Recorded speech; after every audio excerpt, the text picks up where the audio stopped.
झणी दृष्टी लागो तुझ्या सगुणपणा, जेने माझ्या मना बोध केला, अनंत जन्मीचे विसरलो दुःख, पाता तुझे मुख पांडुरंग. योगियाच्या ध्यानी ध्याता न तुळसी, तू आम्हा पासी मागे पुढे. नामा म्हणे जीवे करीन निंबलोन, विटे सहित चरण ओवाळीन. अनंत जन्मीचे विसरलो दुःख, पाहता तुझे मुख पांडुरंग. माझी वाणी तुझे वर्णी गुण नाम, गुण नाम. हे माझे वाणी तुझे वर्णी गुण नाम, माझी वाणी तुझे वर्णी गुण नाम. माझी वाणी तुझे वर्णी गुण नाम, माझी वाणी तुझे वर्णी गुण नाम, माझी वाणी तुझे वर्णी गुण. मॉनिटर वाला मॉनिटर ऐसे दे प्रेम काही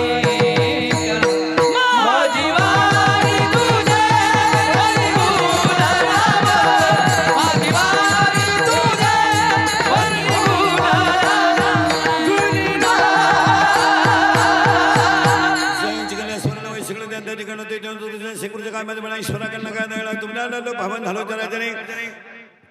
झणी दृष्टी लागो तुझ्या सगुणपणा, जेणे माझ्या मना बोध केला, अनंत जन्मेचे विसरलं दुःख, पाहता तुझे मुख पांडुरंगा.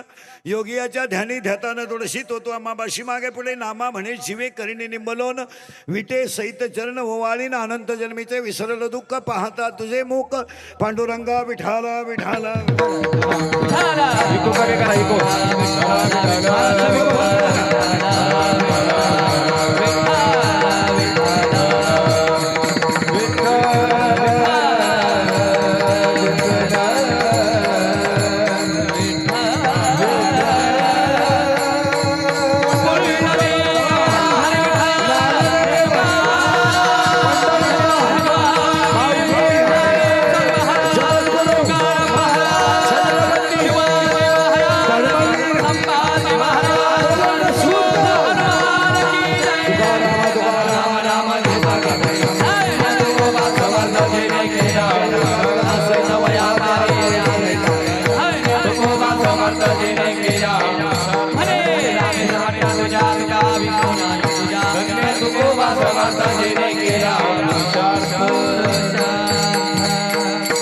दृष्टी लागो तुझ्या सगुणपणा, जेणे माझ्या मना बोध केला. प्रसिद्ध संगी किती सेकीर्त जमले स्वतः देत सर्व शेतने वडील अभंग. इको सगळं बंद करून टाकते. पुन्हाचा अभंगाच्या शेवटच्या कडून कल्पना आहे. वारकरी संप्रदायाचा पाया ज्ञानदेव आहे. वारकरी संप्रदायाचा कळस तुकाराम बाबा आहेत. वारकरी संप्रदायाचा विस्तार नामदेव बाबा आहेत. वारकरी संप्रदायाचा खांब नाथ बाबा आहेत.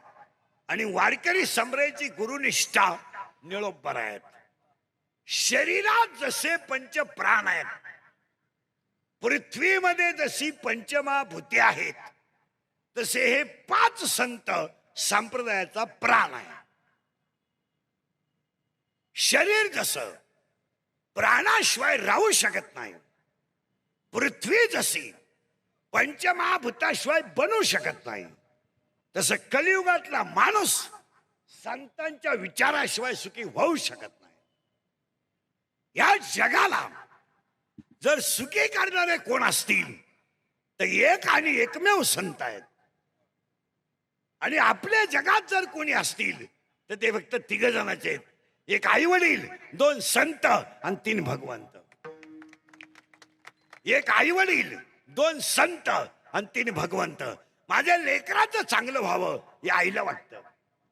हे जग सुखी व्हावं हे संतांना वाटतं. आणि सगळ्यांना गर्भवासाचं दुःख होऊ नये हे देवाला वाटतं. म्हणून 12व्या अध्याय असं म्हणतो, अभ्यासापेक्षा श्रेष्ठ ज्ञान आहे, पण ज्ञानापेक्षाही श्रेष्ठ देवाचं ध्यान आहे. इथं त्रिपुटी आहे. अभ्यास केला तर ज्ञान आहे, आणि ज्ञान आलं तर ध्यान आहे. इथं रियाज केला तर पखवाद आहे, प्रॅक्टिस केली तर गायन आहे, पुस्तक उचकलं तर कीर्तन आहे, नम्रता ठेवली तर लक्ष्मी आहे, लीनता ठेवली तर व्यापार आहे, कष्ट केले तर भाकर आहे. असा ते साधे